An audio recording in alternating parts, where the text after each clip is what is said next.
Now they're gonna yell. Watch, just no, no, no. We're not doing it. Okay, awesome, good job, guys. It doesn't have to be World War One up in Mad's house.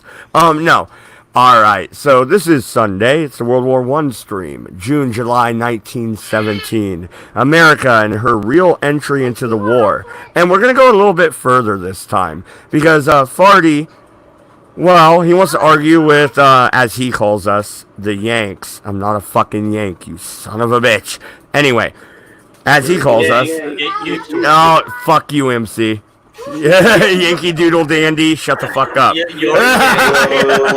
Well, actually, you're still getting it wrong. Like I said right at the beginning, I'm not saying it to take the piss or anything like that. I'm just saying that, like, what we were going to do was going to illustrate what I'm trying to say is that, like, now, when you guys joined, the tide had turned, but we didn't know that at the time. And yeah, but you're taking it as if like, nah, fuck off, Yankee. No, I'm not actually. No, I'm not. And I can see why you would think I am, but I'm really not. But what I am saying is, you know why the tide turned? Because we entered, my friend. That is why the tide turned. And that's what you need to realize is that without the United States intervention, you would have lost that war.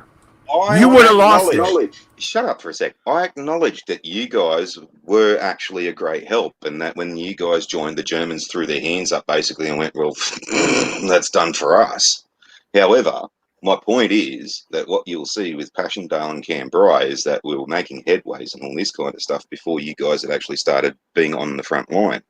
And had it go like that, the Central Powers would have eventually dissolved. Eventually, it would have taken a lot more time, but eventually. Question: by headway, do you mean a mile or two, or did 19, you actually break through the lines? 19, yeah. 19 miles at Passchendaele in the first one. There was another large. That was the Mezzanine Ridge. We took that in the first one, and then we pushed them all the way back to Passchendaele in the second one. Then Cambrai came around, which was the first massive tank combined arms thing where there was an absolute breakthrough going through, and that was so successful that from then on we used tanks and combined arms.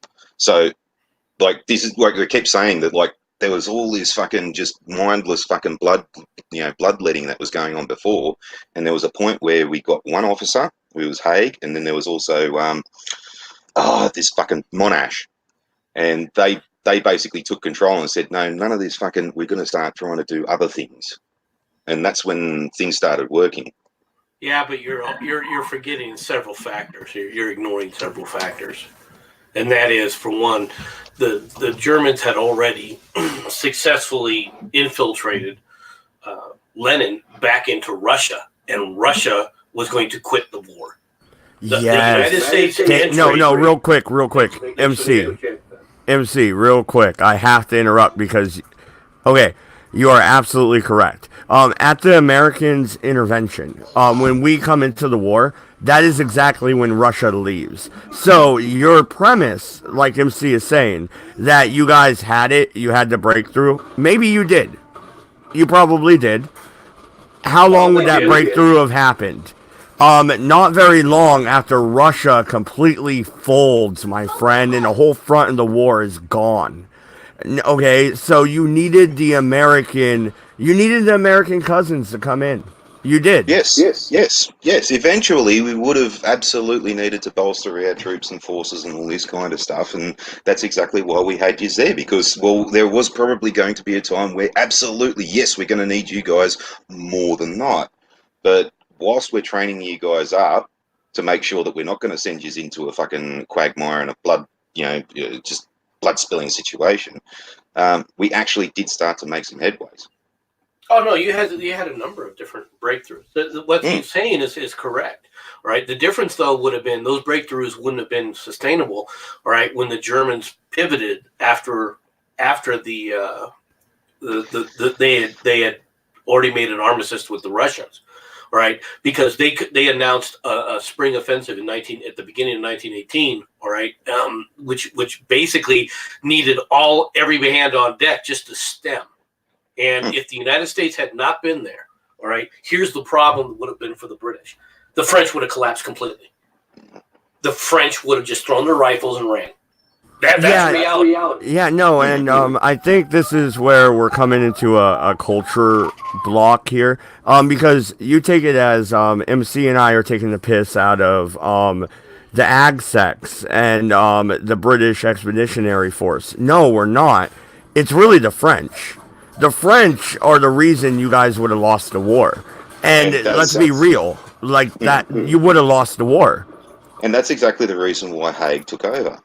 Yeah. Because the French were fucking useless. They weren't going to do anything meaningful. So, look, fuck you, cunts. The other thing to remember is, the other thing that I want to point out, right? That's very important. People don't understand this.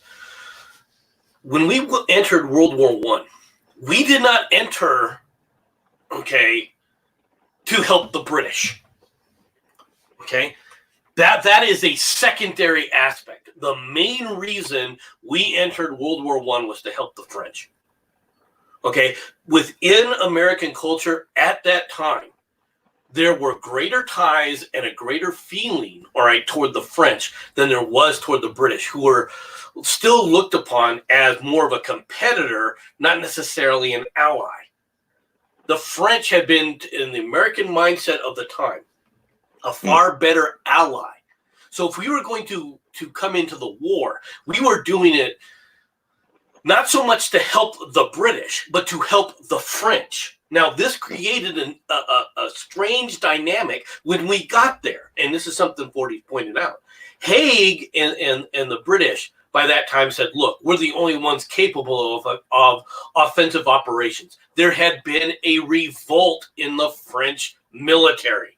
They had refused to go on the offensive anymore. On the defense, they would stand and fight, more or less. But for the most part, if those officers, when the officers told them, okay, we got to sit up there and support the British in an offensive operation, it didn't happen. Why? Because the French soldiers were refusing to go on the offensive. They were not going to go over the top anymore to be used like frickin' cannon fodder and basically just get mowed down for no territory. And this is understandable, right? As America begins to enter the war, of course, Germany is terrified. Okay, Germany at this point, up to that point, they were willing. All right, when the Americans, and this is on I think, what is it? In June, the Germans asked the Russians if they want to sue for peace. And, well, no, and let's be real. This is more so for the Second World War, but it also is apt for the First. There was a big portion of America that wanted to side with the Germans. Let's not forget that. Okay. Well, that's mainly because you didn't know what was going on. I mean, like, as you mentioned, leading up to World War II, there were a lot of people in the Nazi Party in America, and that's because you just didn't know what the Nazis were all about at the time. But yeah, like what another thing that that happens around about this time too is it's only about now where Canada actually brings in conscription as well. So it's not like the British are just relying on Americans. They're ramping up conscription in Australia and New Zealand. They've just brought in conscription into Canada. So like there is this massive build up where like we are going to use Americans. We are going to try and utilize them without trying to get them killed. We don't want the French to fucking use them because they are just going to get you killed. And this is something that sort of kind of you guys need to give us consideration for, is that the French went, no, you're not going to do that. Oh, no, fuck off. And like I was saying, and I didn't finish out what I was saying, the French were going to use us. He's not wrong about that. The French were going to misuse us basically and use us piecemeal, which is what they attempted to do. All right. If it wasn't for British support, okay, we probably would have refused to even fight on a ground war. And that's not an exaggeration. All right. The one thing that was very American from the get-go is that Americans would fight under American officers, that they wouldn't fight under British officers or French officers. Okay, so when we transition over to World War II, I think we'll get more into that because that really comes to the forefront in World War II. Yeah, there was a direct separation. Okay, Eisenhower ran the Americans. Well, that's true, but there was a case to be made here as well, and this is where the groundwork is all laid. Okay, Blackjack Pershing said, "No, we will fight as our own army," and of course the British are saying, "Well, that's great, but you don't have an army yet." And the French were like, "We just need men. Get in the front." Okay, yep. Right. This sounds kind of crazy. What do you mean though? Like, are you saying that the French, as soon as we unload from the boat carrying, wooden rifles, would have thrown us to the front? That's what you're saying. Here's a gun, go. It's literally the same argument that the Americans had with the Vietnamese during Vietnam. It was like, well, why are the Americans over there fighting this war for the Vietnamese while they're sitting at home doing fucking nothing? That's exactly what the French wanted to do. Oh, yeah, we'll just put the Americans on the front line, we'll go back to the chateau and have a couple of glasses of wine and let them fucking die. There's a large extent to that. But what's more is they were so desperate to get men to the front. All right, you got to remember how the French were doing this. So what you end up with initially, all right, is an idea that the British come up with, which is actually a pretty good idea, which is create the American unit, train it up, kind of, all right, put it in a front line for a little bit, get a little frontline service, and then take it back out again, and keep doing this as you build up. Okay, to prevent the kind of piecemealing of American units all over the place. Well, why wouldn't you go about it a different way? This is how I would go about it. Okay, you have the veterans, right? You have your AgSec. No, not in the American force. I'm talking about the British and the French. Okay, you have them lead the charge, and the Americans funnel through behind them to show a show of force and to push through. Dumb. What we're trying to do, right, is where MC is saying we're bringing up groups of them into the front lines and training them up, and then we're sending them to the back. We're effectively training officers. So these guys are now knowledgeable. They've had experience at the front. They know what they're talking about, and then they can go back to other units and just start training them up. So you have a force multiplication system. You take 30 guys to the front. They train another 30 guys each. So now you've got 30 blokes per each guy that you've just trained up, and then so on and so on and so on. That's how you can quickly build up an officer. And you also get them used to the operational tempo. You get them used to what the front line is actually going to be like to a degree. All right. Yep. And so that they can see it ahead of time. If you attempt to do what you were talking about, the first problem with that is there's no French army to go on the offensive with. The Americans are not going to sit there and go behind the French because the French aren't going to go over the wall. They're not going to lead the offensive. They're not going to charge. The only ones who were actually going to try in an offensive were the British. The British still carried the offensive spirit. The French offensive mindset had been absolutely destroyed by this point. And in fact, you had almost had a complete collapse of the French army if it wasn't for Pétain. Pétain actually was able to stabilize the French to at least they would hold the line. Otherwise, it was going to be game over for everybody.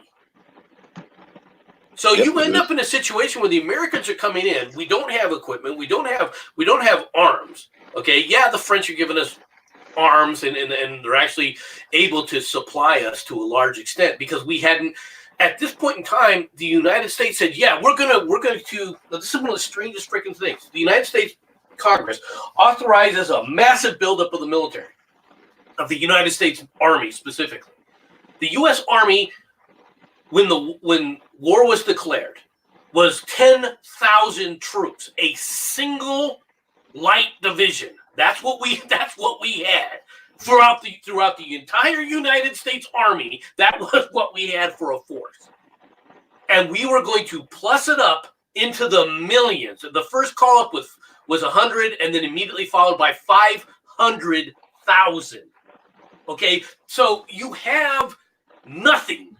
You have raw troops, and I mean absolutely raw. People coming straight from the city, straight from the farms, straight from all over the place, and you were throwing them together for the first time. You had to teach them how to eat, sleep, shit, where to. I mean, this is not a joke. This is not what we were forcing these guys to do. All right, yeah, you throw them on a train and they're going there. If you really don't get a good feel for the magnitude that this was happening at. And people see that movie, what is it?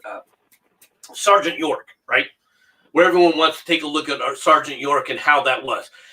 The fact that Sergeant York had officers, all right, who had training, who had already trained, was not the norm. Okay, most of the officers that were in charge of these guys, the guy who was from the lieutenant to the company commander, as a captain, to the major, all of them are brand new as well. Okay, all of them have never seen duty. All of it, this is all brand new across the board. And also too, like I'm not taking the piss out of the American education system. This was just a facet of the American, the American society at the time. A lot of these farmers had never even heard of a school before, so these guys, in most cases, couldn't even read or write. They'd never even seen an ocean before, so if, they had to do an amphibious operation. They'd never even been able to taught how to swim. These guys were literally being trained from scratch. Well, and the majority of people back then, the only kind of firearm they had shot was either a single-shot breech-loading shotgun, or same thing but a rifle. So you got to really train them how to use a Springfield, because they've never even heard of bolt action. And sorry I'm late. I was out a little long. You're right. That's all right. No, I wouldn't say that they hadn't heard of schools, but schooling wasn't a priority. That was for sure. All right, on American farms. But the thing that a lot of people don't, they got this view of what we were doing from, movies like Sergeant York, which is a good movie to a point. Okay, there's a lot of realism in it to a point, right? But there's also a lot of things in there that people don't understand because it was mischaracterized. When you have a lieutenant in charge of the platoon, you have a platoon commander. Where did he come from? Did he just pop out of the air? Oh, there he is. No. He was somebody else who came from one of these other environments. Maybe he had some college in him. All right, so therefore they said, okay, you're going to be the lieutenant now. Did the lieutenant know how the military functioned? Did the lieutenant have the kind of military discipline that was necessary? Did he have the skill set? No, none of them did. Okay, it was in so many ways, it was the blind leading the blind. Now, this creates an interesting dynamic for what happens in World War II and beyond, all right, between the officer corps and the enlisted, because it's not that way today, but that dynamic hadn't even been thought of yet, all right? They were looking to try and figure out, all right, which officers or which soldiers could be even NCOs. The guy in charge of the platoon sergeant, right? Who was he? Well, he was Joe the mechanic down the street. Who knows why he was chosen to be the sergeant? Was he good at it? Was he not good at it? Nobody had any real knowledge behind it. And they tried to handle this by taking the cadre, right, the core of that 10,000 that existed, and tried to spread them out to try and leaven up the army to try and get it ready to go. But it wasn't ready even after they went through basic and they got shipped over initially to France. They still were basically raw recruits, and they needed a significant amount of training. Everybody knew that it was going to be 6 months before the Americans would be able to arrive in enough force with enough discipline to actually start taking sectors of the line. Okay, I sat here and I listened to all of that. Alright, fair enough. But here's the thing. When you have a set core of officers that the British already had, why exactly cannot they not do the training and expedite this process from 6 months to 3? I'm not asking for a miracle here. I'm asking for the established officers to do their job. There are no established officers, and it is theory versus practice. I can sit you in a classroom and teach you fucking astrophysics and all this kind of stuff, but like fucking mechanics and stuff like that, it's better that you get shown. And things like in combat and all this, you need to see. You need to be there to say, right, you see that little fucking notch over there? Yeah, there's a dude behind that. How do you know? Here, watch this. You know. Well, it's like telling the difference between the glare of the sun and a muzzle flash, right? Exactly. So I get what you're saying, right? But I'm just saying you had an established base there. You guys were fighting this war for 4 years before we entered. Are you telling me you didn't have officer corps? I mean, come on. Yeah, You were not we going to had- allow that was something we weren't going to allow. We were not going to allow foreign officers to be placed over American men. Period. Yeah, we had officers. You guys didn't. And it's not just like seeing things too. There's like other sensations in battle that you need to experience to, like a bullet whizzle past your head, shells, like being shelled. I mean, like this is another thing that we were trying to prevent here is the whole being stuck in a trench, being shelled for fucking days and weeks on end, and causing people to go all fucking wacko and shit. So if we had your officers come up and they actually were experienced at being shelled, then when they start leading troops, they're not going to turn into a ball of piss and shit in the corner because of the thing that bang over their head. Well, you know what? Actually, now I'm kind of taking a little bit of offense. Because you're acting like the Americans had never fought a war before. This is At this point, 1917. This is Yeah, what? About 40 years after, I don't know, the Yeah, American 40. Civil Well, fucking War. Mad How long do you Dodge. think soldiers spend in the military, man? It's not fucking 40 years as a combat troop, man. Like by the time you guys hit World War One, you effectively had not been in a war. Yeah, but you're acting like we didn't have any strategic knowledge. You act like we didn't have any officer corps. You act like we had no military. We didn't. Okay, Mad Dodge. When you have 10,000 men under arms, how many officers do you have? About 10,000 men under arms. You probably have 1 per 100, right? So that's probably what you're looking at, or 1 per platoon. Which how big is a platoon even? Like what, 60, 80? No, platoons generally 30 people. It's usually 3 sections, and there's usually 3 to 4 platoons in a company. There's usually 3 to 4 companies in a regiment. There's same division all the way up. So in a section, you have your lance corporal. In a platoon, you'll have your sergeant, your lieutenant controlling your lance corporals and your corporals. That's why they say corporals run the army pretty much, because you've got more corporals than you have any other officer in the place. And basically, Okay, well, here's the thing. I know I'm not a military man. Okay, I know it. All right, and I'm never claimed to be. Okay, you guys know that. Like, I've never claimed, dude. I'm not stolen valor, right? I've never claimed to be there. But what I'm saying is, if during the American Revolution and during the American Civil War, if random men and women could just pick up arms and defend their homes, you're telling me after 3 years of watching this shit show, we couldn't fucking prepare? Not what's for what was coming. You got to understand how much things have changed. Go ahead, Falcon. Well, exactly that, and scaling. There's a difference between grabbing your rifle to defend your home, or realistically back then, your smoothbore gun to defend your home, and having to establish an army. And remember, at that point, it's been 40 years. We've had multiple generations go through the military, and we really haven't put much emphasis on a military at all.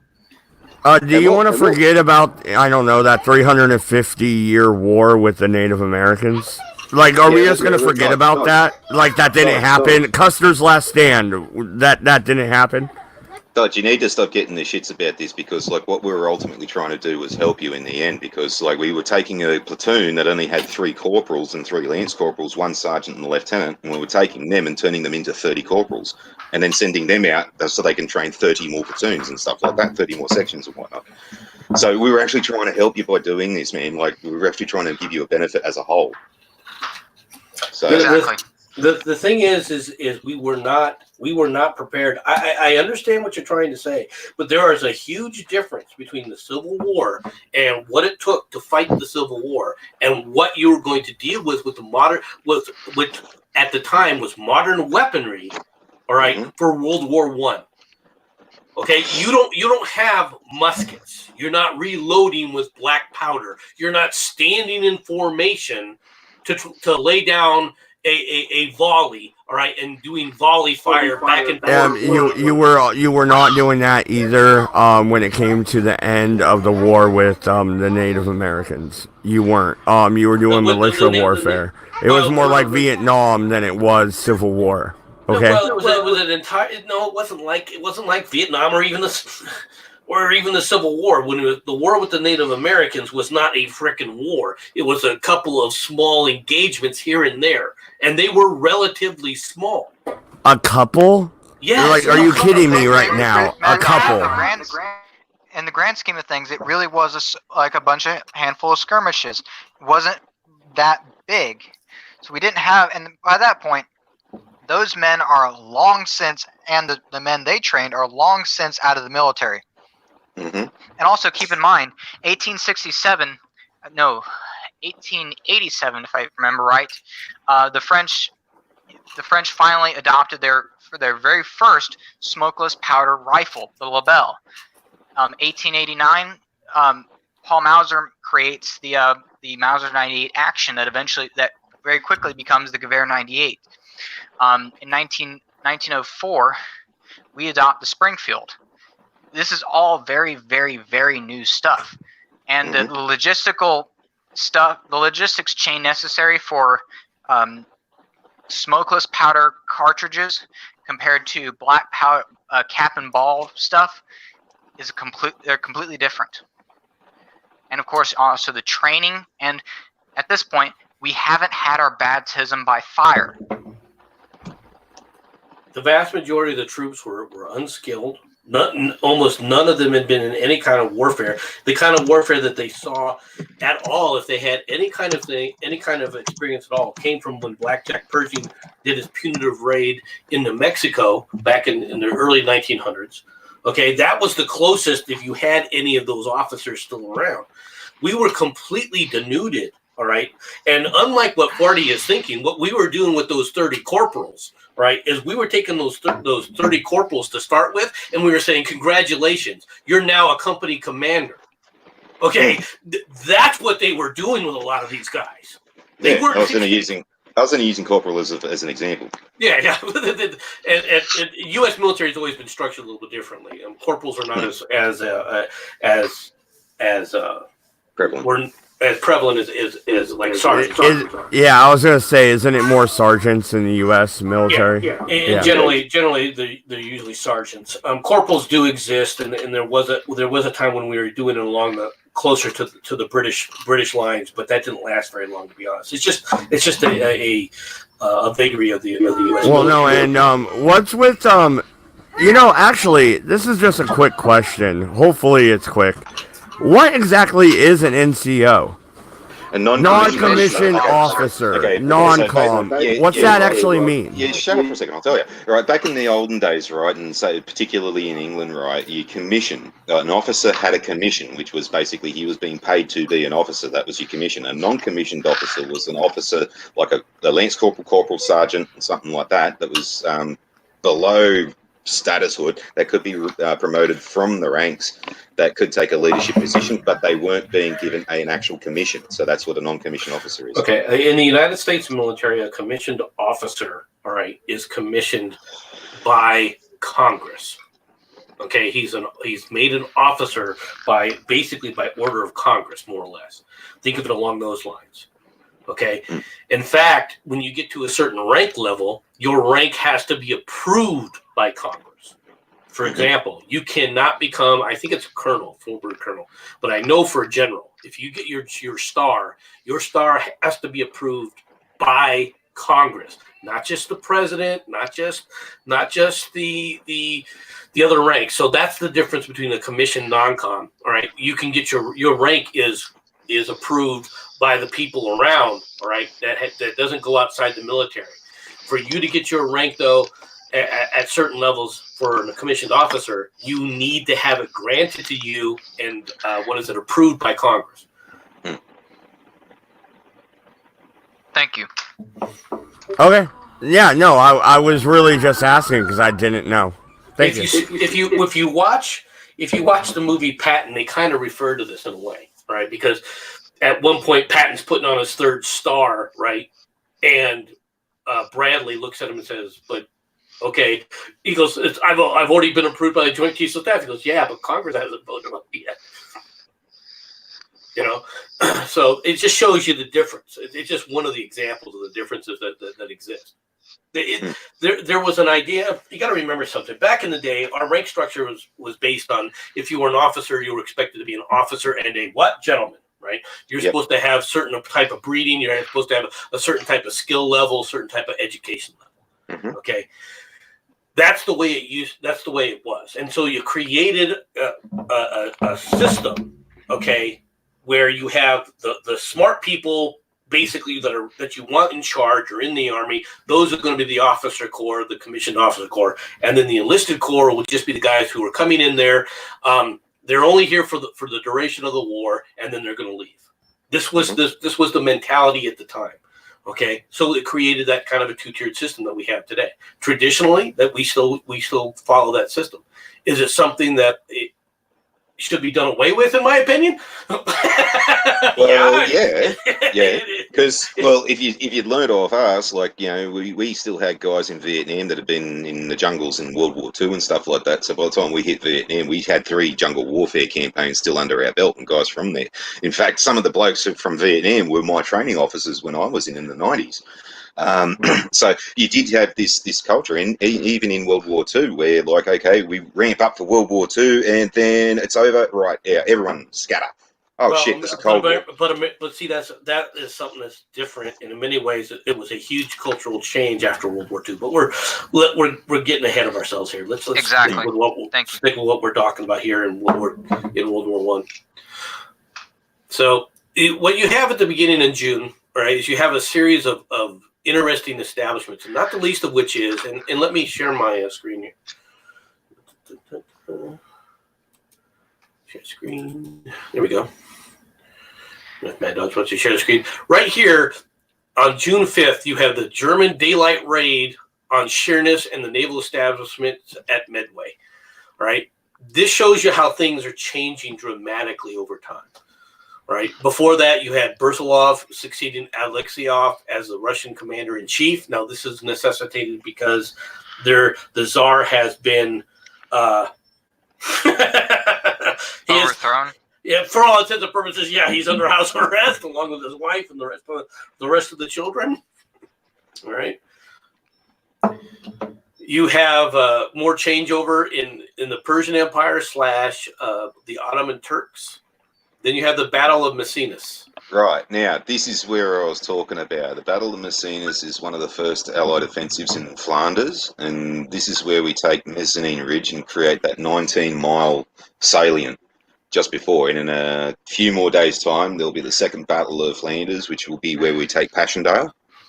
And this is where we start using things called mines. And, well, these aren't your normal typical landmines. And some homework for everybody here is go watch the movie Beneath Hill 60 and you'll see a little bit more about what I'm talking about here. And if you can get the special edition with the special features disc from the Australian War Memorial, it is very, very interesting. I highly recommend it. But for the 10 days leading up to the 7th of June, they fired 4.25 million shells. And whilst they were doing this, they had brought in coal miners and people who'd worked on the British Underground and other people of those kinds of things from all through the Commonwealth to start digging tunnels. And here's where we have the subterranean war really start to take effect, because the Germans at this point in time are sort of thinking the same thing. And there's this little underground war that's going on between these miners, and they've got to try and dig quietly and listen for counter mines and stuff like that. So the end result was that they dug a gigantic chamber directly underneath the German lines for about 19 miles. There were several of these, and they filled it with tons upon tons of explosives, and they detonated them all in one hit. The first one that they did in Flanders, apparently it shook windows in London. That's how big these explosions were. They killed thousands of troops. And the Germans simply didn't expect it to happen. They had field commanders reporting to their higher-ups to say that, yes, we think this is going on, but the field commander at the time blew it off until it actually happened. So this is where, 19 miles in one foul swoop is a really huge chunk of land, considering, and when you consider too that, in this first attack that we did with the mines, we got relatively low casualties out of this, so that was so much of a success that we were going to try and do this again. Well, Also, keep in mind. okay, wait a minute. First question. Isn't that the same thing that the Union did at Vicksburg? I believe they drilled a hole in, or Petersburg. Okay, yeah, they drilled a hole in and they exploded it. So the Germans not knowing this could happen is ridiculous to me. Second, No. It happened. That's what they were. That's why they were digging Counter mining. Yeah, they're trying to find them by digging themselves. They themselves would dig too, and there were times when both sides met each other underground and had to fight it out. Yeah, that happened. Some of the most brutal warfare was done. They underground. There was one weapon that they came up with just in the field kind of thing, where it was basically a claw attached to your forearm. That's brutal. Also, keep with how many miles were broken in the German line. You got to remember these guys. Well, for the people listening, you have to remember that they've been basically stagnant for months. That's a massive effect. Now, the end result of the Flanders offensive will result in 300,000 Allied casualties. Now, that still is a hell of a lot, but you got to remember this actually went on for a month. And there's the second instance, the Battle for Passchendaele, is when they had an implanted reporter with the British at the time, and this guy was not vetted. He was allowed for some reason to just write whatever he wanted without it being censored and all this. And this is where we actually got the no holes barred, no beg your pardons, full on blood and guts, mud and quagmire, and the horror stories out of World War One. And this is also leading on to the beginning of the suffragette movement, the anti-war movement, and people's understandings that this war wasn't actually the big adventure that we thought it was. Did you just say 300,000 dead on a single offensive? Casualties, but you've got to remember this is over a month. Now, the second battle was going so well that it almost lasted a month. That we just kept on going, and it was a case of Haig was really trying to just see how far it'd go before the blokes went, nah, fuck this. But it turned out that it was working so successfully that a lot of the guys from the ground were saying, no, let us go take this little bit. No, now let us take this little bit. And we did get 300,000 casualties, but we were fighting quite a bit for it, and we were gaining a lot of ground. Yeah, you do realize that the largest American war had about 620,000 casualties when it comes to the military, and then you add another 100 to 200,000 civilian casualties on top of that. It's called the American Civil War. That's not an accurate assessment. But that is not an accurate comment at all. Why am I far off? You look at the numbers; it's usually about 600,000 that's quoted. I would say that's military casualties. Really. Okay, how many people died, or how many casualties did you have at Shiloh? You had over 50,000 on both sides. 50 on both sides. That's combined, my friend. Right. That's combined. How many did you have at Gettysburg? Shiloh was the worst battle we had in the American Civil War. Shiloh was the highest casualty list. No, it was. Shiloh was. It was not. Shiloh was higher than Gettysburg. Don't you throw fucking Pennsylvania at me. It was not higher than Gettysburg. But anyway, the whole point. You had 5,000 to 10,000 casualties for the South just with Pickett's charge. Yeah, Pickett's charge was a fucking clusterfuck. You're right. Okay. Anyway, getting back to the point. No, we're fighting now. Dude. Hey, Mad Dog, let's go back to the First World War.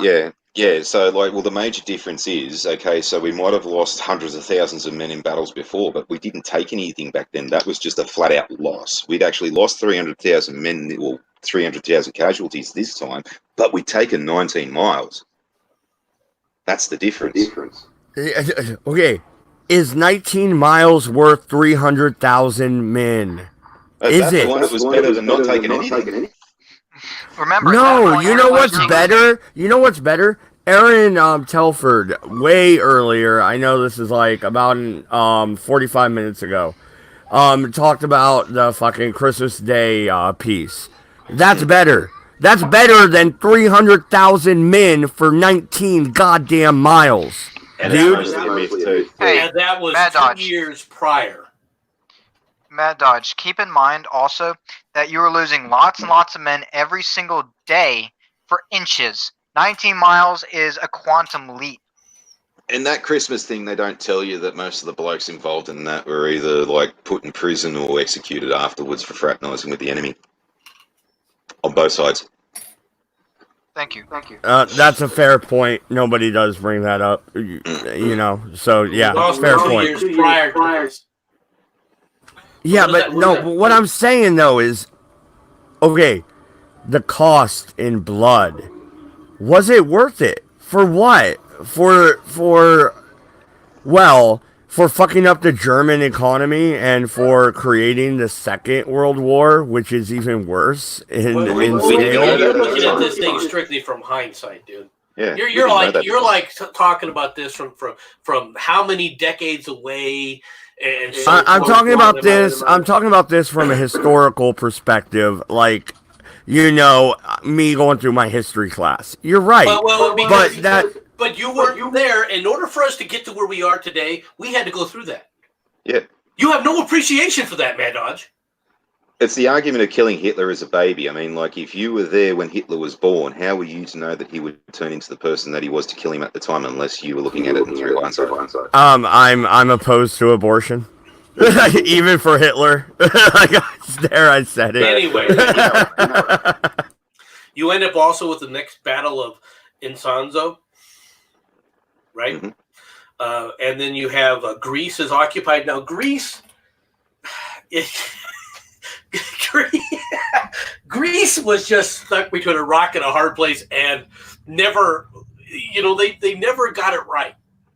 They couldn't remain neutral. They would vacillate between where one faction wanted to side with the Allies, the other side wanted to side with the Central Powers. All right, they never understood that there was no way they were going to have to choose and pick a side. And and overall, as a consequence, Greek territory kind of like became a no man's land where nobody was able to do anything.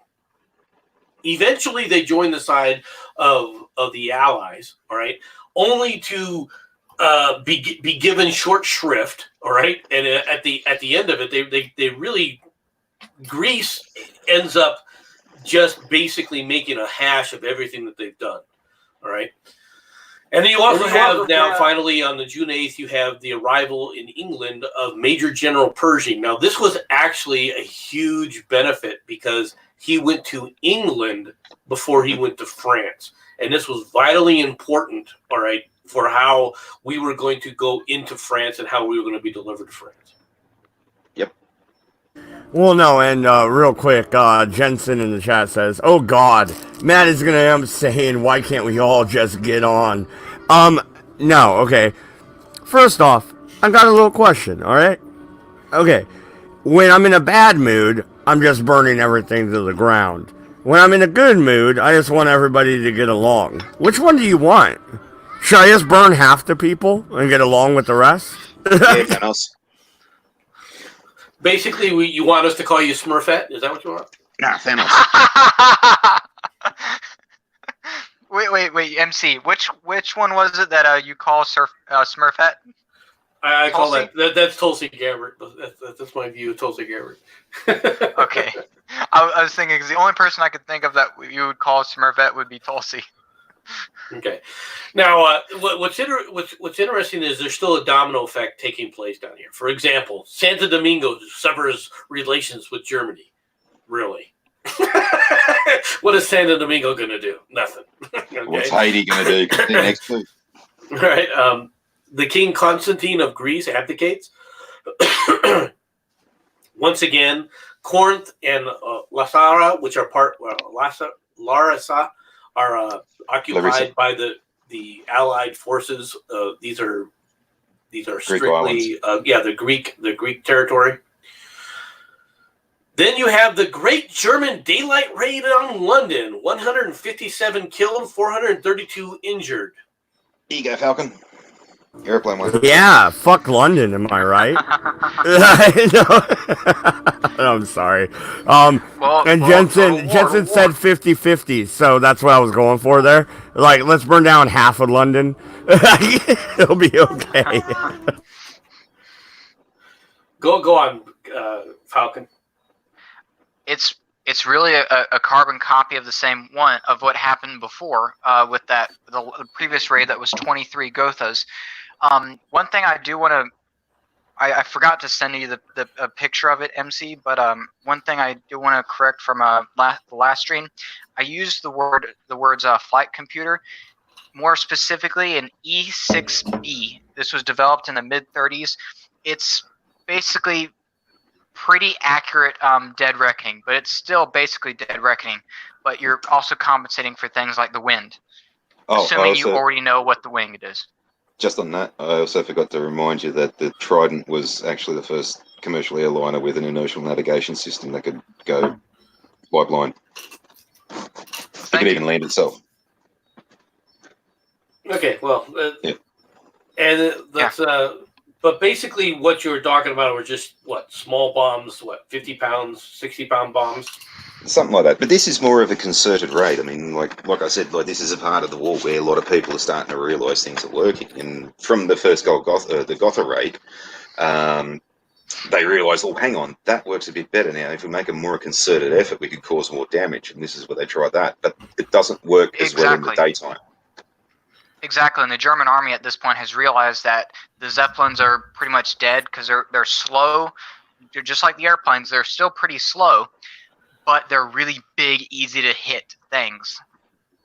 Whereas little Gothas, they're moving a lot quicker. They can maneuver a whole lot better, and they're small in comparison. Well, easier to build. How effective though were these raids really? I mean, how much damage did they really do? All right, to the war. All right, from a war perspective, to London.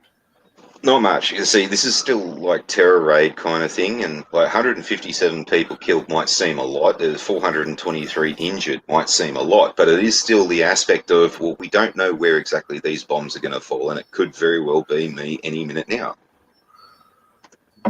Exactly. Well, but did they order? That was just like in the Second World War. That was just like with the Second World War with the V1 buzz bomb, and everyone was fine until they stopped hearing the buzz, and then everybody got scared, even though it was effectively a strategic nothing burger. Yeah, I think the actual answer you're looking for, MC, is that no, there was no strategic mindset in this at all. The strategic employment of aircraft was not even considered at this point in time. It's just go over and drop some bombs and scare a bunch of people. They weren't actually trying to hit morale marshalling yards or factories or docks or anything like that. It was literally just to cause mayhem and mischief. All right, but I mean, they had to understand that wasn't going to be very effective now, right? I mean, why spend the resources to do something like that? Well, there is the attitude, and it did follow on with okay, if we bomb London in World War II, same thing there, and then the retaliatory, what was the big place with all the churches, Dresden, the same thing there. We're going to hit your fucking populace now. Your populace aren't safe, so you better get out of the war. Prior to this war, there is no such thing as civilians. People don't understand this. That the concept of the civilian is not this concept that we have today. Okay, when you were at war with an enemy nation, anybody from that enemy nation was the enemy. All right, they didn't look upon it as killing, quote unquote, non-combatants or civilians. Yeah, it was total war. Yeah, and that's the attitude they had because, London is so far detracted from the actual combat zone, people there felt safe. It's like, what are the Germans going to do? Well, they're now flying over our heads, so we've got to start to worry. Well, did this cause an evacuation of people? No. Exactly the same as World War II. People stayed in London. There might have been some evacuation of children, or to farms and stuff, or relatives up in the countryside. There may have been that, but it it literally was not seen as that much of a problem that they had to evacuate. Exactly. That you nailed it right there. But the Well, Germans. no, but let's look at the alternative here. If you had a bombing campaign over San Francisco, the American people would be losing their fucking shit. You know why? Because we've never dealt with that. Ever. It's never fucking happened. Well, technically, that's true. Pearl Harbor. But Pearl Harbor, okay, when Pearl Harbor is back then isn't the Pearl Harbor today. Okay, you gotta understand that. Exactly. Right? Most people didn't even know what the hell Pearl Harbor was when they said that Pearl Harbor got bombed on December 7th, and the radio reports started coming in. People were like, "What the hell's Pearl Harbor?" People didn't even realize what it was. On that note, in Mobile, Alabama, there was a story of Sidney Phillips. He ended up being in Guadalcanal. When he was in a pharmacy when that came on over the radio, and he was the only one out of about 30 people who knew where Pearl Harbor was.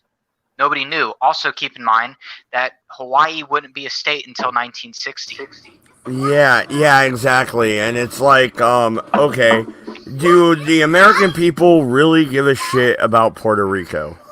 I think that hurricane last year tells you your answer. No, we really don't. That's what Pearl Harbor was. It was Puerto Rico, dude. Well, it was. I think you'll find with this the London raids and all this kind of stuff that they were trying to basically push the leadership into are we going to still sit here and allow this to continue on and allow our people to get bombed in their own homes, or do we capitulate to stop it? And that's what they were trying. Well, that's not what I was getting at. What I'm getting at is, okay, you have the London raids, right? You have the British people standing strong, stiff upper lip. Yeah. Hey, I'm down with that. Awesome. Good job, guys. Good job. No, but check it out. In America, that's not what would happen. You know what would happen? Pure panic, freak out, evacuations, and then the American people show up and fucking shoot your dog. Everybody. We killed all of you, including your fucking dog. We don't give a fuck no more. It's on. Well, that's basically what the Germans found out about the British, that these terror raids just didn't work. But yeah, you would find that it is a trying to coerce the leadership into do you want to let your civilians die more, or do you want to stop this? Right. You know? So, but obviously it didn't have the effect that effect. Well, MC, am I wrong? Isn't that how America would be? Americans, the thing that people forget about America, this is something that there's good things about American society and but there's bad things. And the one thing that people forget about Americans is how vengeful we are. Okay, and when it comes to vengeance and brutality, I don't think we take second place to anybody if it really comes down to it. I actually agree with that. I actually kind of agree with that because the way they portrayed it in the movie Fury was very accurate. U.S. soldiers, whenever in the Second World War, whenever they found someone who had an SS uniform, they were shot on sight. SS officers were shot. Period. The idea that Americans aren't vengeful people. Okay, they don't talk a lot about people talk about the rules of war and all the niceties of war and all this other crap. The reality is Americans, for the most part, all right. For example, when it came to the Japanese, okay, when people were seeing the Japanese, mothers carrying in Okinawa, jumping off the cliffs and everything, people today look at that and go, "Oh, they must have been so horrible." All right, Americans at that time that were fighting them were more likely sitting in the back going, "Yeah, did you see that one? Go again! Woohoo!" Well, yeah, I give it a 10. Exactly. One thing that later Dr. Eugene Sledge wrote about his time in Okinawa was that scene in the Pacific, in the HBO miniseries The Pacific, where some guy shoots some kid and says, "Yeah, I killed my first Jap," kind of thing. That stuff happened regularly. Well, no, and the thing is, okay, hey, we'll leave you alone. We'll leave you alone forever. I don't care if you go and shoot your own people every fucking Saturday. That's cool. But don't shoot us. Oh, you shot us? Okay. America's knocking. We got some freedom for you. What's up? Unless you got oil, and then you're fucked either way. We have not attacked anyone just because they had oil. Never have. I know that. You know that. Just tell that to the tweeters. Hey, But anyway, let's get back to this. All right. The British Admiralty on July 14th finally formally approves the scheme for convoying merchant ships. Mm-hmm. So basically, yeah, all the way through to June of 1917, for 3 years, from 1914 all the way through to 1917, you didn't convoy. No. Wait a minute. All the way to 2017? Fuck, they were late. Anyway. 1917. I know, I was messing with him, see. He had a slip up. This just goes back to the whole thing that we've been stating the entire time, is that this is a very brand new war with very brand new equipment, and very brand new weapons, and very brand new tactics, and it took a long time for them to figure this out. Well, I think also the fact that now you have the American Navy can get involved. You have the ability to act a convoy. And also, especially... You got the point too that that the war has been going on and England has been standing by themselves, and now things are starting to get a bit short. Well, no, and especially looking at the Atlantic, right? You have England that can carry about half of the Atlantic, and now the Americans are involved, so we're carrying the other half. So the convoys can actually flow through, right? Yep. So then you have Count Esterházy is appointed the Hungarian Prime Minister. You got to remember Hungary itself had declared it was an independent state. It had joined the Central Powers. Sorry, right? That's Esterházy. I'm sorry. Sorry. However you pronounce it. I'm not trying to butcher it. The great nation of Haiti severs diplomatic relations with Germany. And then I like that. The great nation of Haiti. Yeah, zombie time. Anyway, moving on. You have the Portuguese troops in action on the Western Front for the first time. Mm-hmm. All right, so Portugal is no longer neutral. It has now actually sent troops.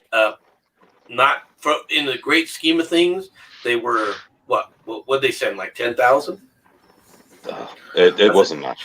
I think it was like 10,000 or 14,000 troops in this action. It wasn't much of anything. And then the German airship L-48 is destroyed by an airplane at Therbrutten in Suffolk. So basically, you shot down one of these at night, right? Yeah, for the most part. Well, yeah, pretty much it was late in the evening.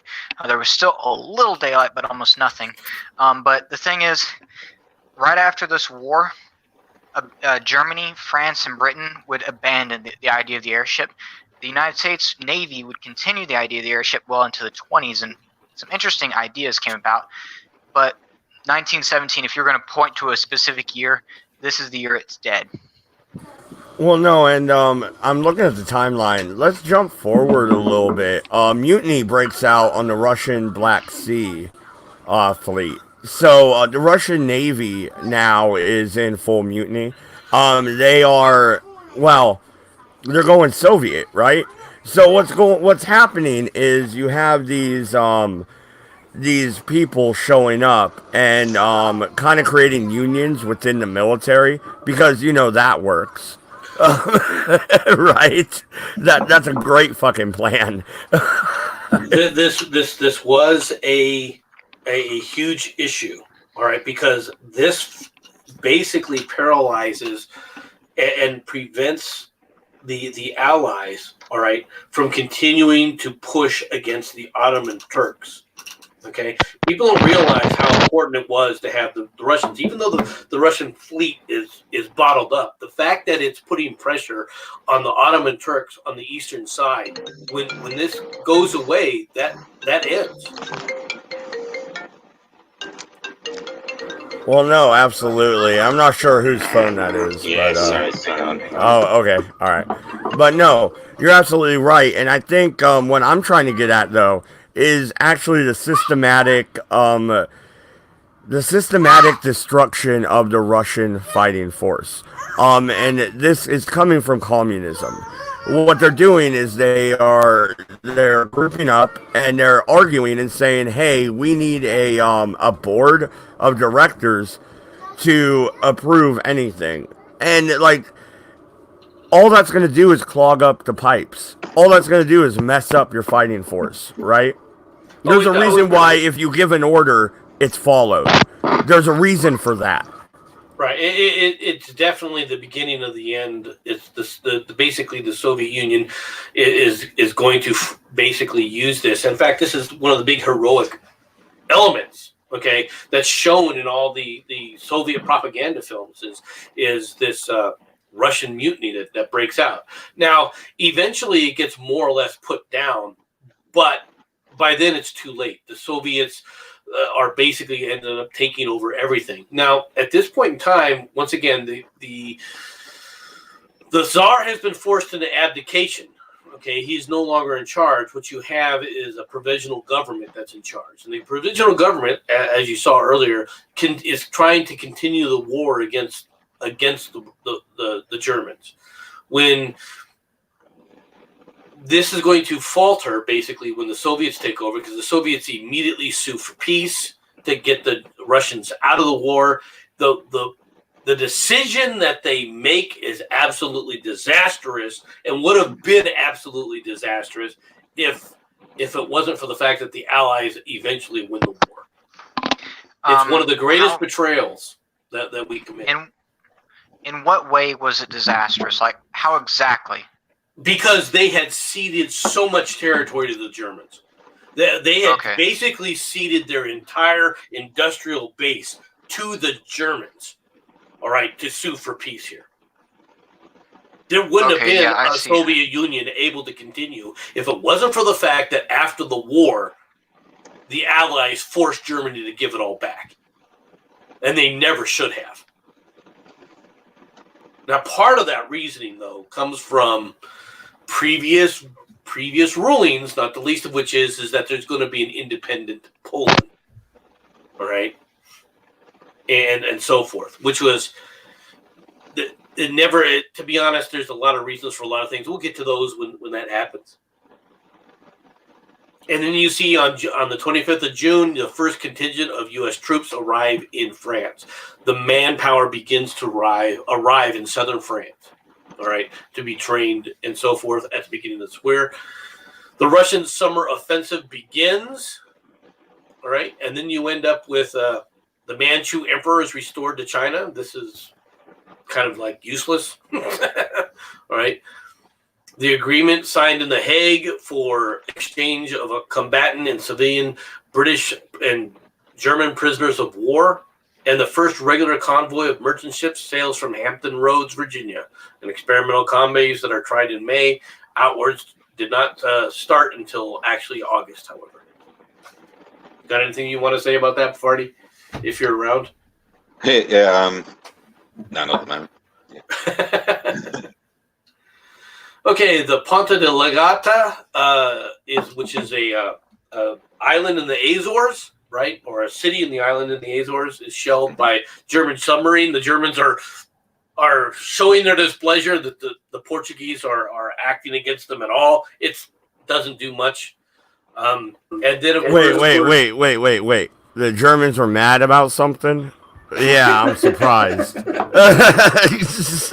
Come on. Well, you also have to remember that these U-boats only had a single, I think it was like a 40 millimeter deck gun. That was it. So they're not doing much. But they're scaring some people, and that's it. Yeah, more terror. Well, no, and the thing remains, okay, when you're looking at well, the Russian folding, that brings us back to America entering the war. You're welcome. And move on from that. Okay, do you really think the Germans would have lost this without the British and American intervention? Do you think France could actually beat the No, Germans? I don't no, think they not at could all. have. No, but, well, here we got some results, like also on the 4th of July, which is pretty poignant for the Yanks. A considered attack by German submarines is on US transports is defeated. So there's a lot more stuff coming in with the submarines too, which is sort of like where there's a turning point, but we just didn't know it at the time. Okay, and then the great, if for all those who have seen Lawrence of Arabia, Aqaba has occupied by Arab forces. This is one of the big things that they talk about, right? Aqaba being an area that the Ottoman Turks actually tried to keep open. Okay, they're losing control of the Arabian Peninsula. All right, and this is the first mass betrayal of the Arab state too, because T.E. Lawrence, while he was running around the Middle East, he was getting a lot of these Middle Eastern tribes to come together. And typically in the Middle East, there's never any borders. There's only sort of like provinces, roughly. And so you have villages who live in certain provinces, and as far as they're concerned, they're their own self-contained country. And it's not until T.E. Lawrence comes along and starts, joining these tribes together to fight the Persians that we start seeing lands like, Palestine and Syria and Iraq start being formed. And where I say it's the first great betrayal is that what T.E. Lawrence said to get the tribes up and running was completely ignored by the higher-ups once it was all over and done with. So we basically fucked them right over. Okay, let's see if we can get a picture of Lawrence of Arabia, who this guy was. Okay, let's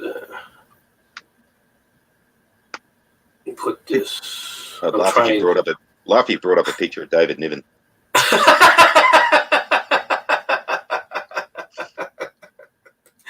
I'm not going to pick up this. This is Lawrence. This is T.E. Lawrence. T. Lawrence, yes. All right, there are a lot of Peter O'Toole's as that's the one. Lawrence.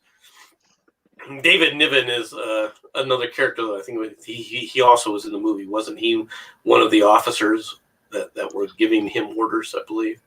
I think so. And another thing is this is Pershing, okay? And you can see how Americans' military was back then. Look at the one thing that should be which I find quite unusual, is the British uniform still already has a tie. We just have like high-end collars. It still shows a lot of the mentality of our forces are still back in, still thinking of time frames from back in World War One, or I mean not World War One, but a Civil War, because this was generally the style. This high-end collar, right, was a style that came from the Civil War, actually.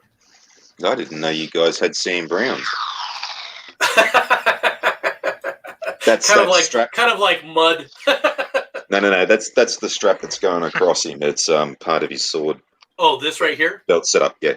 Yeah, no. That normally that's one thing that we don't have is sashes. That's left for the Navy. The Navy initially had sashes, which they got rid of, which is unfortunate, because a sash it looks cool in a uniform. You got to admit that. It gives a kind of rakish kind of viewpoint of things, you know. I really think that we should have sashes, to be honest, as part of our award system. I prefer a lanyard. A lanyard. Yeah. I prefer the fucking chain connected to my wallet. Well, it's kind of a cord, you know. Lanyard is kind of like a cord. You also, well, Yeah, you're thinking of Mad Dodge is thinking of a different thing. A lanyard is actually a naval term where it's a line that you hang something from, but you do not hoist with it. You don't. It just hangs there. If it actually is for hoisting it, that's a halyard. Cavalry used to use lanyards typically with their handguns. So basically, the lanyard was around your shoulder through your epaulette, so it'll stay up on your shoulder, and then the other end will be attached to your pistol. So whilst you're riding, if you happen to drop your pistol, it'll only go as far as the lanyard will let it swing. So, well, still technically the M9, the M1911A1, the M9, and the current I think it's either the M17 or M18, the new one. They all have it still. The lanyard hold. Lanyard. Okay. All right. Okay. I stand corrected. Yeah, go ahead and continue, though, because usually we do the Sunday show for about an hour. It looks like this week we're probably going to go 2 hours, but go ahead and continue. The conscription bill passes in the Canadian House of Commons, so the Canadians begin conscription. Right? Then you have a severe raid on England, where the casualties are 250 casualties, mostly civilians. The last on London in the daylight raids. The Manchu emperor abdicates. And then you have a significant event. The Russian forces begin withdrawal from Western Persia. All right, the Russians are starting to collapse in on themselves. Okay. The HMS Vanguard is sunk by an internal explosion in harbor. The British raid on Mermadi, which is they're continuing their advance now without Russian support in Mesopotamia. Karl von Bethem-Herweg, the Imperial German Chancellor, resigns. Okay, and we need to talk about what's happening in Germany at this time. There's been a struggle. Well, real quick. You know what's happening in Germany at this time, in my opinion, which I might be wrong. But from what I've looked back on the history, what's happening in Germany is that the military believes they're winning, but the civilian government believes they're losing. And you're having a miscommunication going on. Am I wrong? Yes and no. Okay, you're right that there's a bifurcation between the way the civilian populace is looking at it and the way the military is looking at it. But it's a power struggle. It's a power struggle going on for the ear of the Kaiser. Okay? Yep. And the military is saying, look, we can do this. We can win this. You just have to give us the time to do it. And the civilians are saying, no, we need to have a more democratic viewpoint. And the Kaiser, you need to listen to us because the people are suffering. And the people were. But the people are beginning to suffer. They're being forced to tighten their belts. All right, that much more. Yeah, okay. See, that's the kind of attitude, like with the terror bombings and all this kind of stuff. You turn the population against the war and they'll lobby to have it stopped. And that's what you're dealing with right now. And the fact that Herr von Bethem-Herweg resigns basically is going to turn all the power over eventually to the military. The military is going to basically take control of all the levers of power.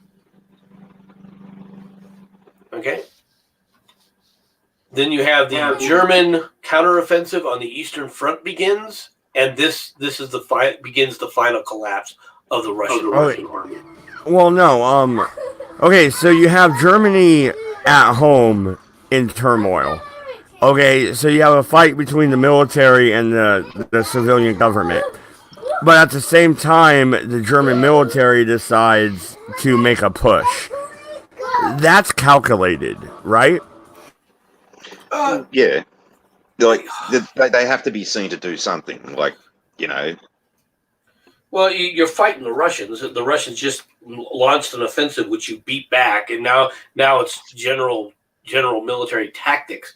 Are the politicians in Berlin using this as an opportunity? Of course they are. All right, but it's not calculated in that. Okay, let's do this offensive to bolster our chances here. No, it's no. Okay. So what you're saying is this isn't following up the 7 days with the push towards Pennsylvania. That's not what this is. this is kind of just an accident of circumstance, right? Well, yeah, it's the way things. It's the give and take. It's the ebb and flow of the conflict. That's all this is. But okay, because I thought perhaps this was calculated by the military, and they're sitting back and they're thinking, "Hey, we're losing the civilian government. Let's make a push. If we can push through, we can force the civilian government to back us." They're not that coordinated. I mean, it's not. It seems like there's certain aspects of it, but the military is not that coordinated to try and take Germany. That isn't their intent. Their intent is to fight the war. Okay. It's not an effort to take control of Germany and saying, okay, it's going to be a German government under the lines of the military at this point. That's not what's happening. That's what ends up effectively it does come to that, but at this point in time, that's not what this was for. Yeah, okay. Fair enough. No, I was just because I could see where Robert E. Lee was pushing forward, trying to create a political outcome to a military conflict. And I kind of thought maybe the German military was thinking along the same lines. That's where I'm coming from. The German military at this point is just thinking defeat the enemy. All right, and they're at this point in time they've been getting, they've been doing probing attacks and things like this, and they know the Russian military is on the verge of collapse.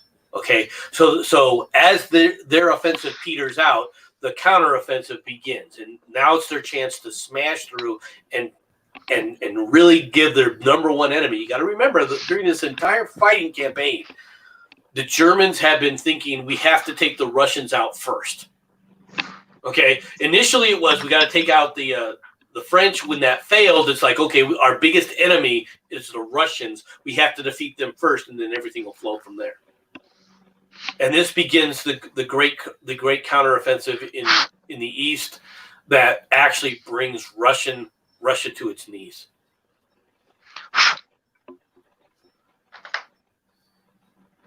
Sir Edward Carson is the First Lord of the Admiralty, tenders his resignation. This makes room for.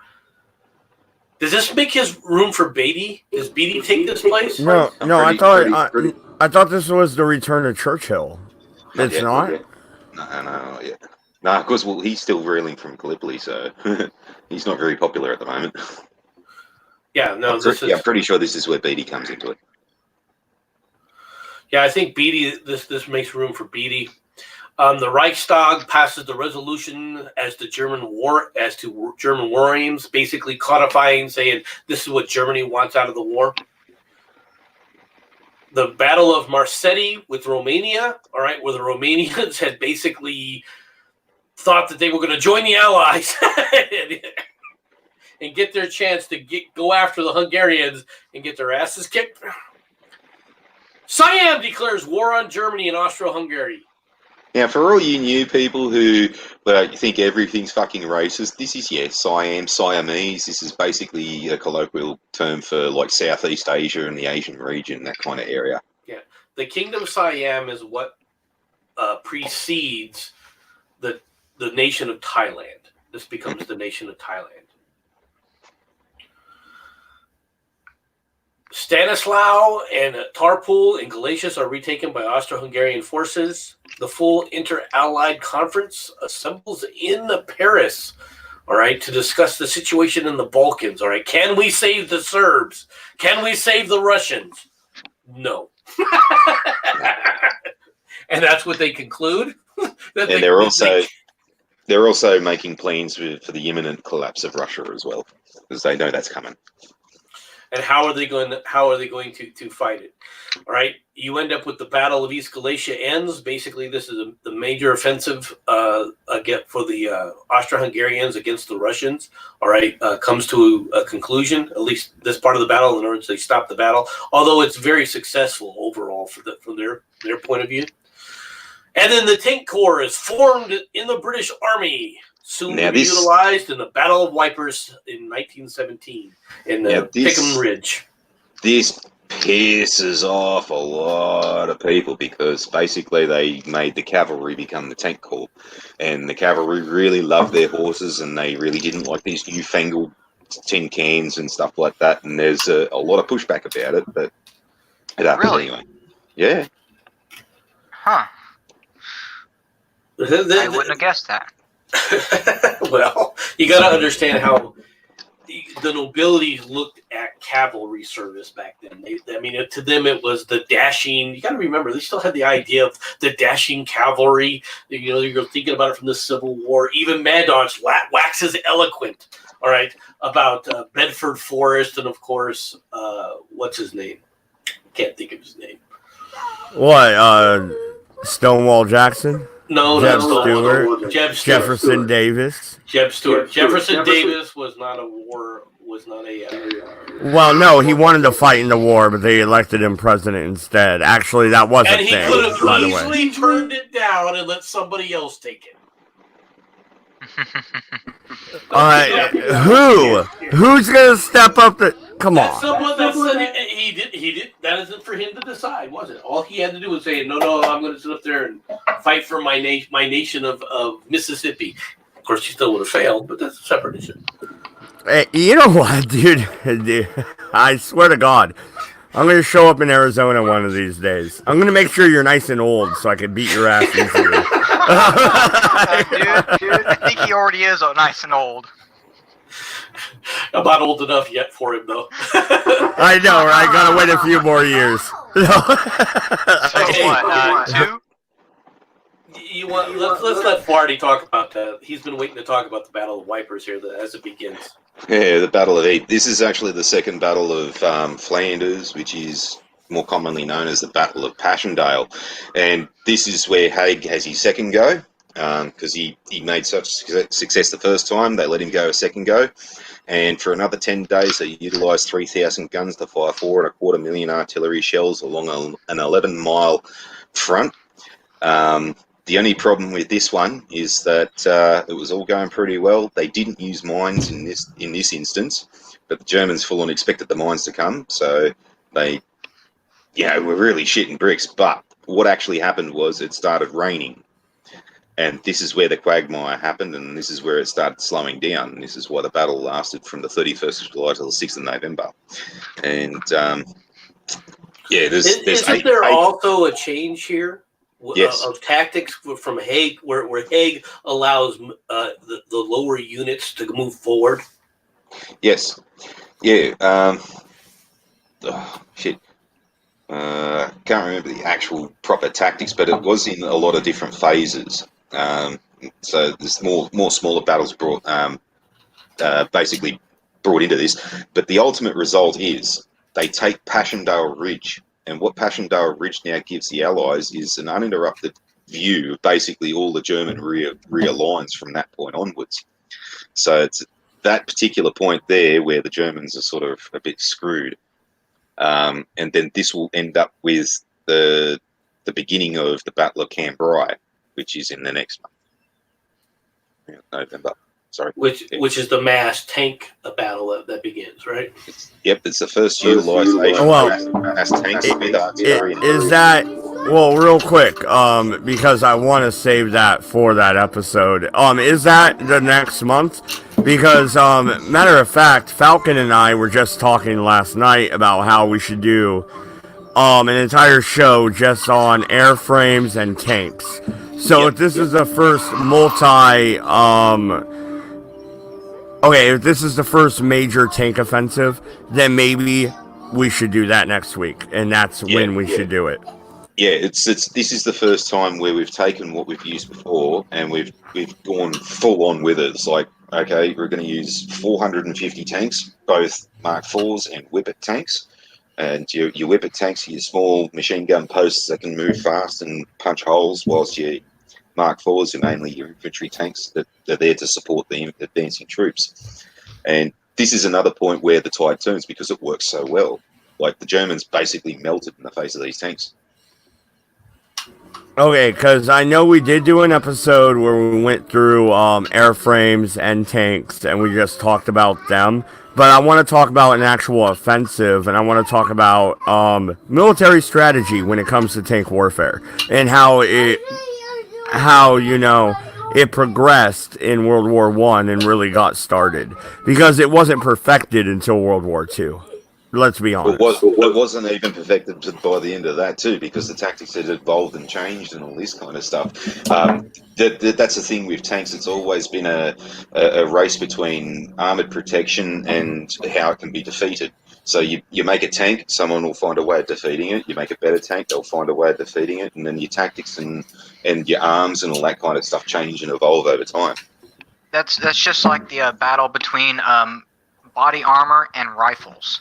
Yep. You can make some really, really, really tough body armor, but you're not going to be that mobile. And you can make a extremely powerful rifle. In fact, some shoulder-fired rifles can shoot into tanks, but you can't move it around much because it's a 50-pound thing. Yep, there's an old adage with tanks that's called weight defeats mobility, and you've always got there's the three aspects of a tank. You've got mobility, or how fast you can cover and what types of terrain you can traverse, and you've got protection, which is the armored protection, whether it be passive, reactive, or spaced armor, or different types of, and then you've got firepower. So those three things you've got to balance. The bigger the gun, the less room you've got in the tank, the more armor that you've got to put in, the larger the tank it's going to be. So the heavier it's going to be, the less mobile it's going to be. You've got to get that fine balance of, you got to make things small, but keep the same protection, but also have lightweight so you can increase your mobility. Well, absolutely, and I think we'll dig into that a little bit more next week. I see we're at pretty much the end of July. Okay, when it comes to the America, she enters the war. Yeah, she's not quite ready. Okay, I understand that. She needs to prepare. But without her, do you really think, honestly, like true to yourself, true to your granddad and your great-granddad, do you really think you guys had a chance without her? Yes, I mean, yes. honestly. Yeah, Yeah. like I maintain, eventually we would have won. Eventually, it would have taken a considerable more amount of time, but eventually it would have happened. What would winning have been though? Winning Exactly. would not have been France in the war. Mm-hmm. Because France would have been taken out of the war. Let's be perfectly honest here. There would have been a realignment. Germany would not have been prostrate. Let's be honest. You would have made a deal with the Germans, where Germany was still Germany and not totally subjugated to the Allies. Oh, here's another aspect about the Second Battle of Flanders that I forgot to mention too, is that we did take part of Belgium, which did involve taking a couple of the Germans' U-boat pens. So that was another setback that the Germans had as a result of that battle. Okay, well, no, fair enough. But I think what MC's really getting at here is actually, it's kind of interesting, but it's actually a con, right? Okay, so America joined the war. America made it to where the British and the French can dictate the terms of surrender, right? Yep. Yeah. Okay, so when they are allowed to dictate the terms of surrender, that put Germany in a position to where it would start World War II. So without America's intervention, maybe the world would have been a better place. Well, that's again, we don't know that. You couldn't even know that, and that's hindsight for you. Well, now you're really delving into a genre called alternate history, and the further you go from your initial point of divergence, the more fanciful it becomes. The less based in reality you can even make any assumptions or any guesses of what could have happened. Like 20 years after 1918, 1938, if you took the United States out of the war, we honestly, it'd be fanciful to think of knowing anything that could have happened 20 years after the war, much less 30 or 40. That is a fair point. But my conclusion would remain the same. If it comes to the British and the French dictating the terms of surrender for Germany, that directly led to World War II. And I challenge you to prove me wrong. I'll sit down like Stephen Crowder, okay? Prove me wrong, because I don't believe you can. So if that is the basis of the argument, well then, the United States, being the pressure that initiated the terms of surrender, remove the pressure. You no longer have the terms of surrender. You no longer have World War II. You no longer have atomic weapons. You're right. As far as we continue out on this line of thought, the more we diverge from reality. You're gonna have atomic weapons. Anybody who doesn't Yeah. believe that atomic weapons are not going to be that the atomic weapons wouldn't have been produced, they're just kidding themselves. That's It just would have happened a lot later. Germany was working on it. Yeah, it would have happened a lot later because war breeds necessity. And whilst you say, yeah, we mightn't have had, rockets and, bloody nuclear bombs and stuff like that, well, we wouldn't have had the space race as early as we did either. We probably would have had that during the 90s. We wouldn't have had computers as early as what we did, mobile phones, the internet, lots of medical science and stuff like that. So in one respect, yeah, it would have been a good thing we didn't end up having World War One and by proxy World War Two. But on the other hand, we learned quite a bit. Yeah, you're absolutely right. No, and I agree. Bad outcomes can breed good outcomes is my argument here. Yeah. Well, that's kind of the argument that I had with my mate sister Vanessa when she sat down and watched the Holocaust movie for the first, documentary for the first time, and I thought, okay, let's see how far she gets, and she got to the first picture of when they were going to shoot at civilians and children, and she noped the fuck out of there, and she asked me, why are you so interested in this kind of shit? And I say to her, because, well, to understand it completely, you need to know exactly how bad it was, and you need to see the whole hog. Also, too, I can also understand what came of it. The idea that we can't go back to that and that we wouldn't do stuff like that today is just, that's where a lot of the rub I have with people like Mad Dodge. Even though I know I'm kind of picking on you a little bit, and I'm not blaming you for it, but this is the civilian mentality, the mentality that what happened, well, it can't happen again. Oh, it can easily happen again. Well, we're better than that. Yeah, but the people we're fighting against aren't. Your basic instincts are better than that. No, wait a minute. Okay. I don't believe you're actually picking on me. It's all good, MC. We go back and forth. It's fine. But the thing is, though, you believe that I'm completely naive. You think like I'm just a fucking lamb in the slaughterhouse. That's not how this works out. I'm a student of history. I'll sit back and I'll read. Yes, I wasn't there. I will read it and I will study it and I will notice the outcomes that projected from the point of origin. And what we're talking about here is, yeah, wars are going to happen. Bad stuff will happen. But good outcomes can be produced from said bad fucking I lost my train of thought there, but good outcomes can come from the bad fucking antagonist. So, like, an Adolf Hitler could be useful. Why? Because he created a whole group of people that fucking hate his ideology. Isn't that useful in itself? Yeah. Right? Yeah.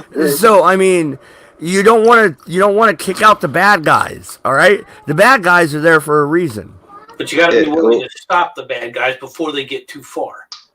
Exactly. If you're trying to limit the amount of damage that's done, if you're trying to limit, all right, the death and destruction that's been done by the bad guys, you've got to be willing to face them. And you also have to be willing to face the fact that it may take some really unsavory type of action in order to achieve that. Okay? And my point has always been, my point was pointing out who these people are in the Middle East. Okay? These are that kind of bad guy. You just ignore them at your own peril.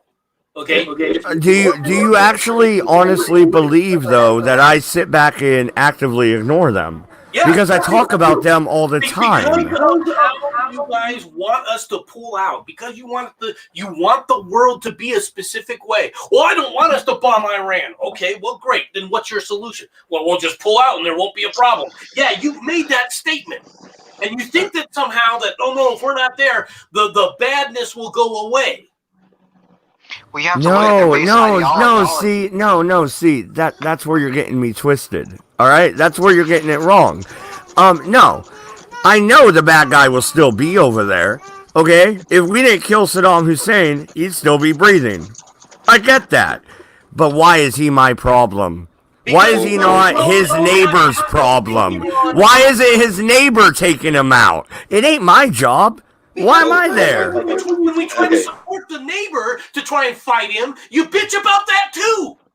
All right, Dodge, do you know who these two people are? Radovan Karadzic and Slobodan Milosevic. Do you know who those two people are? Yes. Who are they? Okay, Solotovich, I believe he was a Russian during the communist, the Soviet bloc, right? No? No. Okay, well then I'm off base. All right. They're the two instigators of the breakup of the former Yugoslavia, which led on to the Croatian, Bosnian, Serbian war. Wait, no, so I wasn't off base, god damn it, you son of a bitch, see? No, you had me over a barrel there. Yeah, semantics. No, they're two completely different. Oh, like the Ukraine wasn't a part of the Soviet Union. Come on now. Hey, dude, different area. Yugoslavia wasn't part of the Soviet Union, though. But anyway, That's what he's talking about. What I'm getting at is, right, now we see them as the bad guy, right? Okay, and this is how these things sort of happen, is that, yeah, we might see them as the bad guy because they started ethnic cleansing and all this kind of stuff, but go ask my mate Simic. He thinks that they're fucking heroes because he's on their side. I wouldn't say that they started the ethnic cleansing. Well, no. See, and here's the thing, though. I get kind of what you're saying, right? He's on their side. He thinks they're the good guys. Yeah. But that's how those in every battle, you have your ideological good and bad guys, right? So, like, me and MC will sit down and talk about history. We'll argue about the Civil War. I will come out and say Jefferson Davis was right. Abraham Lincoln, the only thing wrong with him is he died 3 years too late. Yeah, I'll say it. Yeah. And then MC, and then, well, no, see, I'm wrong in your eyes. And you, no, wait a minute. You will say I'm wrong, and you'll hit me with slavery, you'll hit me with fucking all sorts of shit. With what happened in history. Now, whether you like it or not, Mad Dodge, one of the things that you have never come to terms with, and this is what a lot of people on your side have never come to terms with, is history proves one undeniable fact. The South couldn't win because they didn't. You know, history is written by the victor, my friend. Well, dude, hey, Mad Dodge, understand this. I grew up in Georgia. I've lived here for over 20 years. I recognize that we could not have won. We, at minimum, we did not have the industrial base necessary to maintain a war effort. We were also being that's funny. That's funny because you said, you let off with, I'm from Georgia. Atlanta was one of the industrial bases of the South. And also, what was the last place to surrender? The last place to surrender was the Oklahoma Territory. The last place to... No, wait a minute. What? What did you just say? Did you have defensible borders? No. If you don't have defensible borders, you don't have a nation. Regardless of how well you did, regardless of what you wanted it to be, the reality was you lost because you didn't have defensible borders. Period. Thank you, Donald Trump. Are we going back and fight in Mexico next year? What's up? Do you have defensible borders or not? If you can't accept that, the whole thing of we can rise again and we could have won and we could have, you didn't. Yeah, you know what? That's not even the argument I make. No, I don't make the argument that we could rise again or that we were fucking better. The argument I make is that you couldn't beat us with your theology, okay? We went to the Supreme Court and we won, okay? You had to impeach a whole fucking president over this shit, dude. Who was really fucking right? You had to free Jeff Davis dude. You had his ass in jail for 3 fucking years. Oh, and no, and who paid? No, who paid for this motherfucker's release? Who paid for it? A fucking, an anti-slavery fucking pro. Can I finish You my are fucking ascribing point? what happens to a single individual and saying this proves the nation. It does not, man. It does. No. You know what proves it? No. Fuck you. This is what. No. Hey, this is what proves it. The fact that you couldn't bring him to trial and convict him because you knew you couldn't fucking do it. So you had a abolitionist from New York free his ass. You're all chucking a fucking date at the moment, bringing the World War I around the fucking the Civil War all the fucking time. They couldn't prove it. That is not why they didn't do it. They wanted to heal the nation, which is why they didn't do it. Don't mischaracterize what the decisions were when they released Jefferson. Oh, are you saying Stanton wanted to heal the fucking nation? No, he wanted to hang these motherfuckers, dude. He wasn't even in charge at that point. Why are you bringing him up? I agree with Farty. Come on, guys, let's get back to the First World War. Well, no, we ended that. No, we ended that. Because you interrupted and I didn't get to finish my fucking point. Okay. Fuck's sake. Can we stop chucking a fucking date and make everything about the fucking Civil War? Jesus. Right. Now, to say that fucking, like, Europe's wars in the last fucking century was going to be the be-all to end-all is proven wrong by the Balkans, because this was literally co-opted by them. Oh, we got everybody involved because we talk shit about fucking Tito and his partisans, and why was Tito and his partisans there? Well, that was because of this, and what is that because of? Because of World War One.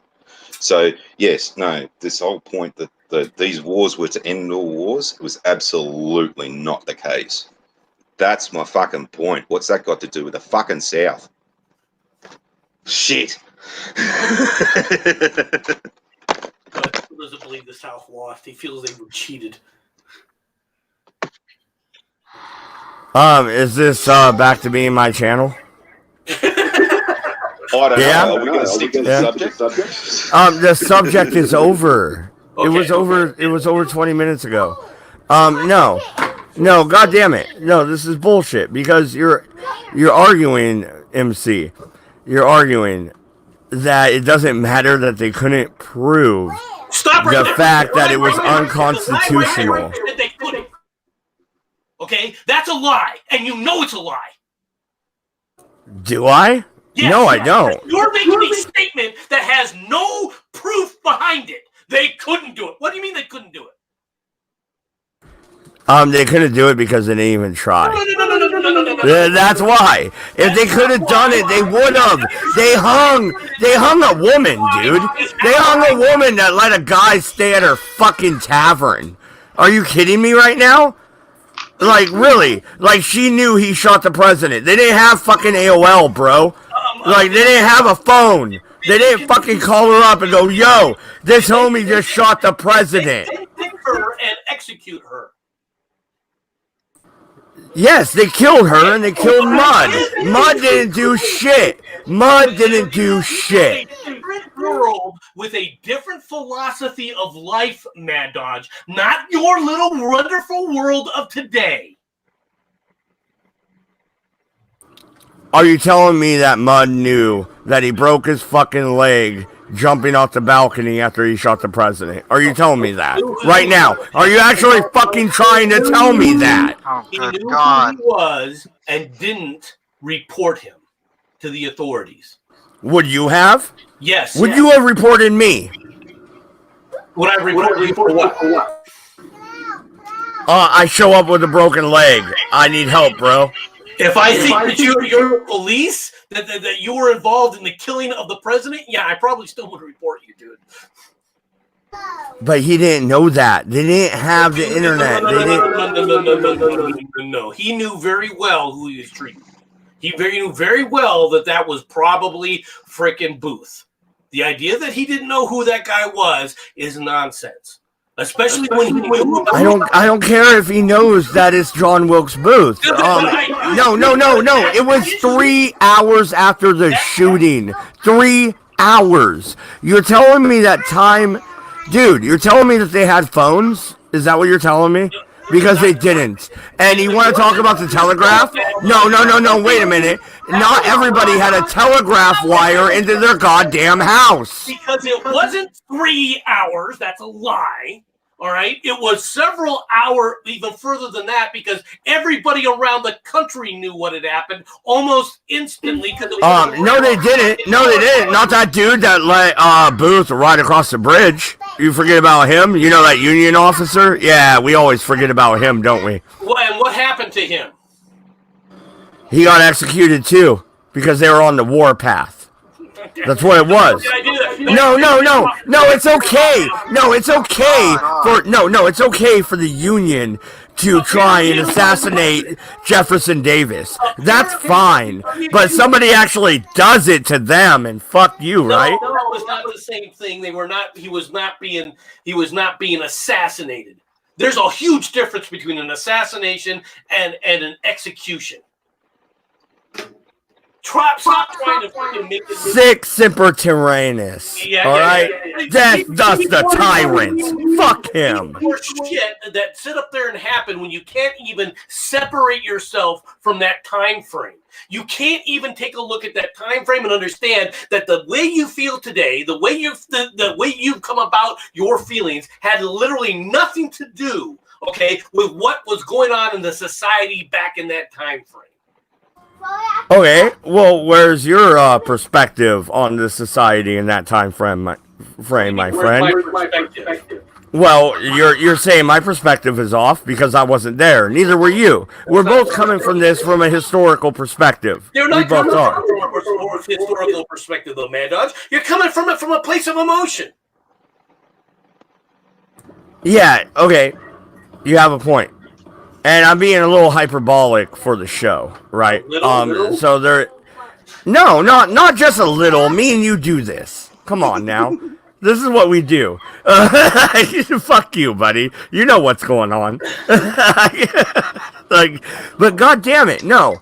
Okay, the Union itself went out of its way to try and assassinate Jefferson Davis more than once. You're telling me because Booth succeeded, he was a bad guy? Hey, maybe in your eyes, not in mine. Well, first of all, the idea that already is trying to say that you were on one side versus another, which you can't do. Number one. All right. If you're going to sit up there and play that game, then you have to sit there and play the game with the totality of the situation. Are you going to sit up there and say that you were supporting slavery, that you supported the movements along those lines? Told you. There, we got it. Yep. Okay, all right. Yeah. If you're gonna play the game of let's pick sides, then you have to sit up there and do that, though. Hey, how do you feel about the Tariff Abomination? Are you still gonna just forget that ever existed? That never existed, right? Nope, not a thing. No real effect on this whole freaking thing, and you know. Oh, you're fucking full of shit. No, you are so full of shit. It's not even funny right now. Where they were talking about the Tariffs of Abomination in 1863. South Carolina's speech to leave the Union brought up the Tariff Abomination directly. Directly, like they actually called it the Tariff Abomination. You have to sit up there and take a look at, if you're going to play the game of judging it from today, then you've got to take the totality of the situation. And the totality of the situation is after 1862, you never hear them complaining about the tariff. Oh, yeah, you know what? You know what we also weren't doing in 1865? Oh, no, wait a minute. You said 63, you're right, but I'll bring up 65. You know what we did? We gave up slavery. We gave up fucking slavery. We were lining up the former slaves in Richmond ready to fight. That's what we were doing. The KKK was doing what? in 66. Oh, what? The KK? Really? Really? If you're going to sit up there and play this game, then you've got to take it from the historical totality. Are you kidding me? Okay, dude. No, you're really... Oh, fuck, dude. I didn't think we were going to do this till we talked about Reconstruction, but you're going to make me do it. Okay, do you know what the KKK originally stood for? Do you know what it stood for? Hey, I'll tell you what it stood for. This is what Forrest created it for. It was for the fact that he was disenfranchised. He was no longer allowed to vote. And then they took people that didn't know how to read or write and allowed them to vote and control his destiny when he fucking was literate. That's what it was about. In 18... We can play this game at a later date. All right, because I'm not going to go into it now because there's a glaring freaking hole in what you're saying there. But anyway, go ahead, Farty. Yeah, I thought it was for the Burger King Kids Club. Anyway, back to World War One. All right, we're now we're getting ready for August, right? That'll be the next month. Mm-hmm. No, we're gonna have to touch on Reconstruction, dude. We're just gonna have to do a whole show on Reconstruction and just go at it because I think you're wrong. No, there's a glaring hole in my argument. Where? When an entire fucking proportion of the society is disenfranchised and they know how to read and write, and then the side of the society that is enfranchised doesn't know how to read and write, and suddenly they're the politicians and leaders. That makes a ton of sense. Yeah, that's perfectly fine. What the flying fuck? You are ignoring several freaking factors, and you know it. So let's get into that off air. All right, hey, Jensen. Oh, you fucking dick. Like, now I'm in the mood. Like, I just want to argue with you. Son of a bitch. But all right. So thank you everybody for coming out. Hey, we're gonna continue on with World War I next week.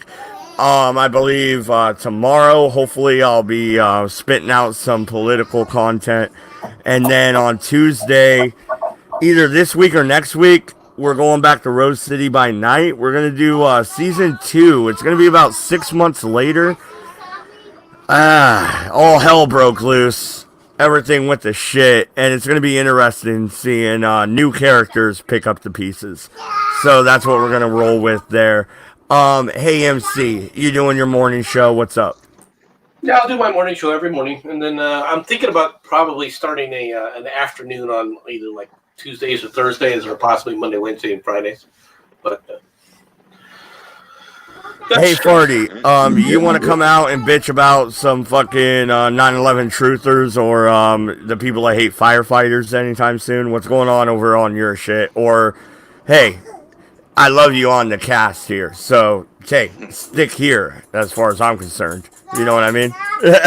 Well, not really planning on going anywhere anytime soon. Don't really have any plans for the YouTube channel as of yet, but I will leave you with this. Don't forget to go and watch the movie Beneath Hill 60, and if you can get the special features disc with the Australian War Memorial documentary, I highly suggest to watch that too. All right, that's badass. Hey, thank you everybody for coming out. Peace. Hey, you know how it is. Don't go to fucking France. We're out of here. Don't let the door